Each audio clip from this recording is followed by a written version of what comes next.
I'm Rick Kaler. Thanks for joining me. If a recent trips to the store are telling you that inflation is higher than what you read in the press, well, you're probably right. According to Michael Kitces, editor of a financial newsletter called the Kitces Report, inflation may be much higher than the modest rate the government claims. Kitces explains why that the way government calculates the Consumer Price Index, that's the CPI, has repeatedly changed since 1984. What previously measured the price increase in a basket of goods now measures the cost of living increase, and there's a huge difference. The difference, while it might seem subtle, it is really impactful. If a loaf of whole wheat bread costs $3 one year and $3.30 the next year, the price increase to the consumer is 10%. Now in the past, the CPI was simply calculated as the average price increase or decrease of the entire value of a basket of goods like clothing, gasoline, rent, and groceries. In 1984, however, the Bureau of Labor Statistics began to modify the way it calculated CPI. First, rather than reflect the price increase in a loaf of whole wheat bread, the BLS assumed consumers would just stop buying that bread if they could substitute a less expensive item like regular white bread or a cheaper brand. Says Kitces, from the BLS perspective, the end result is a more accurate measure of what consumers are actually spending from year to year on goods and services to maintain their standard of living.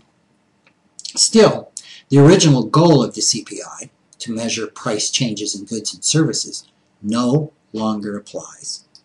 Another modification made by the BLS is for adjustments in quality. For example, if the latest BlackBerry smartphone cost $400 5 years ago, the latest version will still cost $400 today. However, today's latest BlackBerry has far more power and better quality than those from 5 years ago.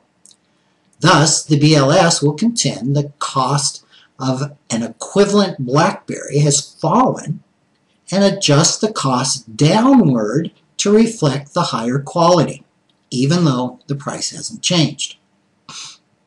Now, these are important distinctions for us as consumers to be aware of.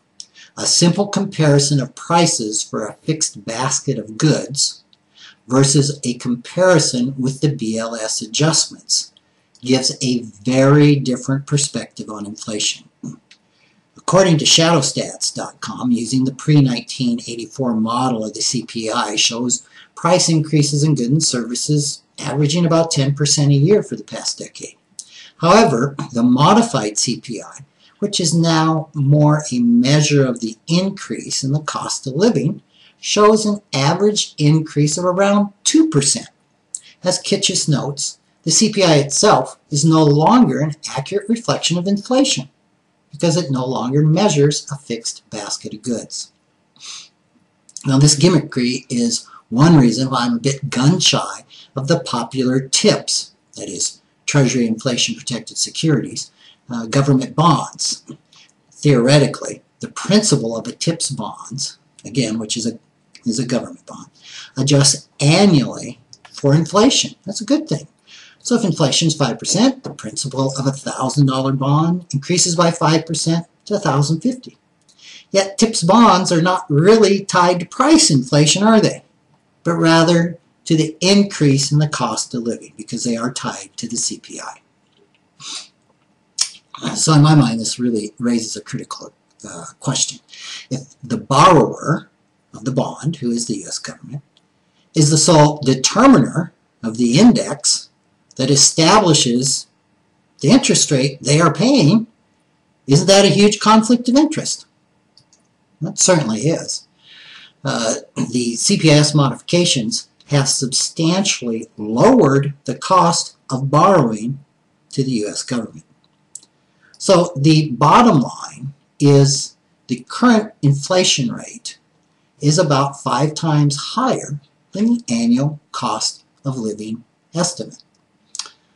Whether you're making investment decisions or estimating your household budget for the next year, it's pretty important to understand that the CPI and the rate of inflation are not the same. Thanks for joining me.